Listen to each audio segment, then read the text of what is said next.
Hey, what's good, DC fans? This is Campfire Comics, and we're here to talk about DC Legends of Tomorrow. This is, I guess it's episode 3.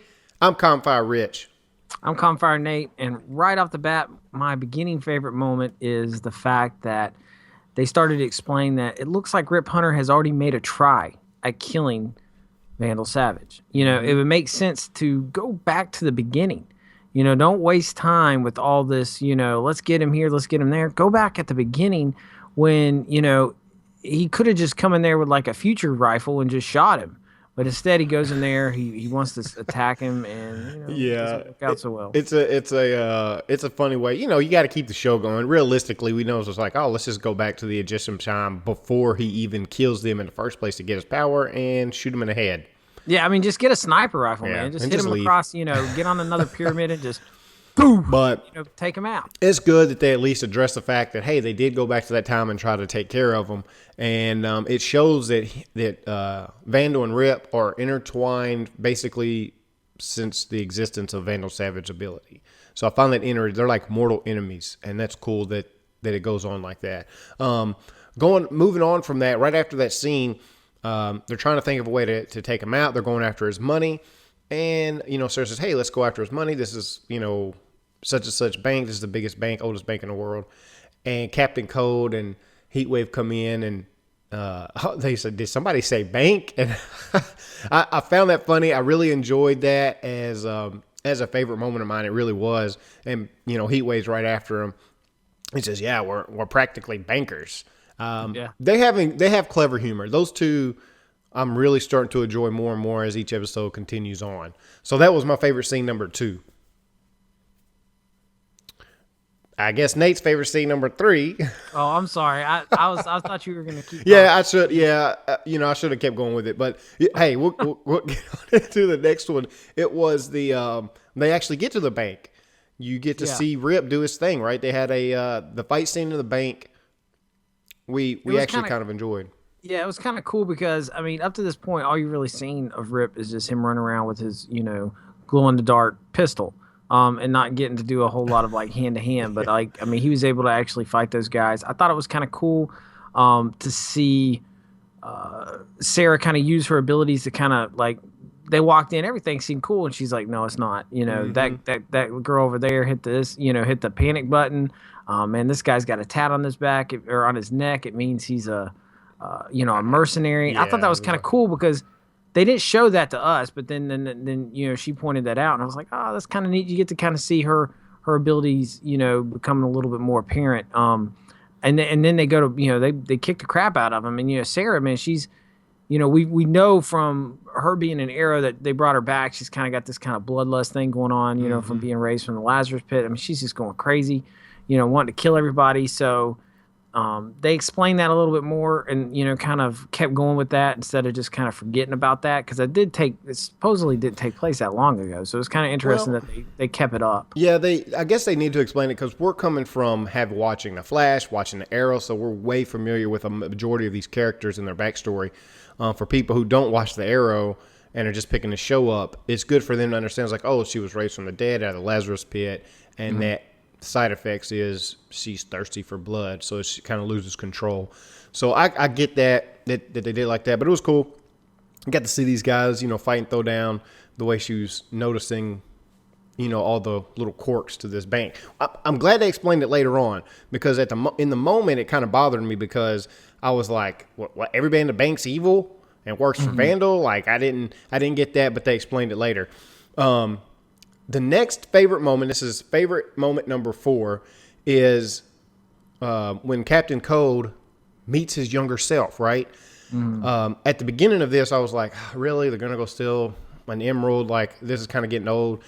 Dude, it went a lot deeper than I thought it was. When he walked in his old house and the reasoning behind him getting an emerald, although it was kind of self-serving, it's something that all of us in a situation like that was a major event in his life, Yeah, it was interesting because I mean you think, well, he's stealing it for himself. Yeah, he is, but he still is technically doing that. But he's giving it to his dad, so his dad doesn't get caught, so his dad doesn't go to jail, and then his dad doesn't come home and beat him and his sister. That was basically the whole thing, is that his dad wasn't like that, never raised a hand to him before he went to prison. Then he comes back, and that's the way he is. I remember the episode with him in it in the Flash. It was a really strong episode. So it's really interesting to kind of see, Captain. I'm finding myself liking Captain Cold a lot. They're doing a nice job with him, and this episode is kind of slowly starting to seal the deal for me that he's one of the deeper characters we got, because he's that anti-hero. You know, he's bad based off his circumstances that he was raised with. You know, his dad was a thief, right? That's what he trained him to be. That's what he knows. He just happens to be really smart in a very bad situation. But man, did you not get any feelings? Like, for me, I kind of got emotional. Like, when you start talking about time travel, and I couldn't help but think about the good memories I had when I was a kid in my old house and stuff, and like what it would be like to go back during its heyday and like walk around my old house, and then like there's my younger self, like how I would respond. Like, dude, that would be kind of cool. And like that whole scene was when he's talking to himself, and you take care of yourself and all that. Like, I don't know, it was a really powerful scene to me, and I really enjoyed it. Moving on from that, favorite scene number 5 is Palmer and Professor Stein. They're kind of going back and forth trying to save Hawk Girl. He jumps in the bloodstream. Yeah, it was kind of cool, because it was like, I mean, immediately I'm flashing back to Inner Space with Martin Short and Dennis Quaid, and I'm like, oh, this is kind of neat.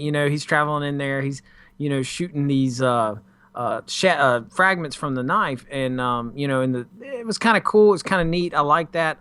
Again, you're getting to see Adam use his suit in the way that it hasn't been seen before. Beforehand he's just kind of flying around. Now you're starting to really appreciate the whole concept of the suit, which is the fact that he can shrink it down really small. Mm-hmm. We got to see it. What was it, last week when they broke up the arm cell, and then we get to see it again, and I really like that a lot. Yeah, it was really neat that he went in there. At first when they did it, it was like, oh, it's shrapnel going towards her heart. The first thing I thought was like, yo, just call Tony Stark, tell him to come down, hook the thing in her chest. It's like, it'll be fine. It'll keep it away. That's what you need to do. Then they went to the suit, and he goes in and he starts blasting. I didn't particularly care about the sentimental reasons about I've lost one person and all this kind of. Again, because we watched the other ones, we've seen that. And so I guess, again, for new fans, they need to understand where he's coming from and why he has this suit. So that's okay. The one thing that they can't do for this, because of the type show that it is, but he was swimming around in somebody's bloodstream. When he come out, he should have been covered in blood. This mo was clean as a whistle, like he just went through a car wash. Yeah, I mean, that's he's so small, it doesn't even get on him, Like, he's super small. He comes out, and he's got like this extra spin cycle, like instant spin cycle when he jumps out. So cleans it off. There's some way to explain it, I'm sure. Yeah, I don't know. I thought it was pretty neat. All right, moving on from that, it's our last scene. It's favorite scene number 6, and that is the end scene. Obviously, it's that end fight scene where they all kind of come together and they're in this ritual and all that kind of stuff. Leading up to that, though. Another thing that kind of bothered me a little bit was when Rip says, again, another little sentimental, I can't risk anybody else. Dude, I don't want to hear that again. If I see that one more time in a daggum superhero television show, I'm going to flip my script. All right? These guys are freaking superheroes. They're adults. They all know what they're getting into. This dude specifically went out and chose this group of people because they were insignificant to the timeline in case they died to go back and fight a dude who is immortal, kills people, and has destroyed the planet more or less. And now he's upset because the guy who's died 206 times dies again. And we know he's going to come back.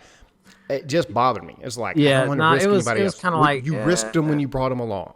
Yeah, just let's not worry about that. Let's not let that be the thing that stops us from moving forward. Yeah. But that scene, I like that. I like the whole thing because I thought that was kind of cool how he can use that blood and still somehow. Like, you got to figure he's been alive for so long. He's got to have people coming with him. Well, at least to a point to keep moving forward. So he's got these followers, and they're following him because he can give them an extra, like you said, an extra 100 years. It's not the same, but 100 years is a lot. To him, no, but to a normal person, that's big. So it kind of, you got to see the appeal for why he has such a cult following. which I thought was interesting and very kind of give you a little, oh, okay, now this makes sense. Not just some guy's been around a long time. He's not just saying, hey, I know what happened here, and they're like, oh, we got to follow this guy. He's actually bringing something Yeah, to the table. he's Which bringing I a thought was really religious aspect to it. This kind of cult following scenario. I find it very interesting that we've talked about it before. We're going to bring it back now. Is at the beginning was when Rip went to go and face him. So now he's kind of like they're intertwined. Well, throughout this episode, as they've been talking and meeting and stuff, it's now apparent why Vandal targeted his family in the first place is because of Rip. You know, Rip is the one who put him on to his own family. Yeah, he basically tells him in that moment, and that's Who when his he's family like, is, now I and know you who they killed my are. family, you know, and he just cut his throat. So now Vandal has a reason to go hunt his family down. That's why he knows Rip in the very opening scene of the first episode where he talks about it, you know, you're as stubborn as your father or whatever. Now, it's very similar to the Flash, you know, with the Reverse Flash. The Reverse Flash knows to go after Barry's parents because he went and caught him in time and led him to his parents, basically. So Right. I found that interesting that's how they tie things together. Out of that whole moment, right, when Heatwave pops on the scene, they bust up in there and he was like, let's crash this party. They're doing their thing. And when he goes to cut Sarah free, he makes the comment, I didn't know you was an eyes wide shut type of girl. Dude, I cracked up, man. I'm a movie buff. I watch a lot of movies. For those of you who don't know, that's a movie reference to Tom Cruise and Nicole Kidman where they were doing this secret society, you know, cult style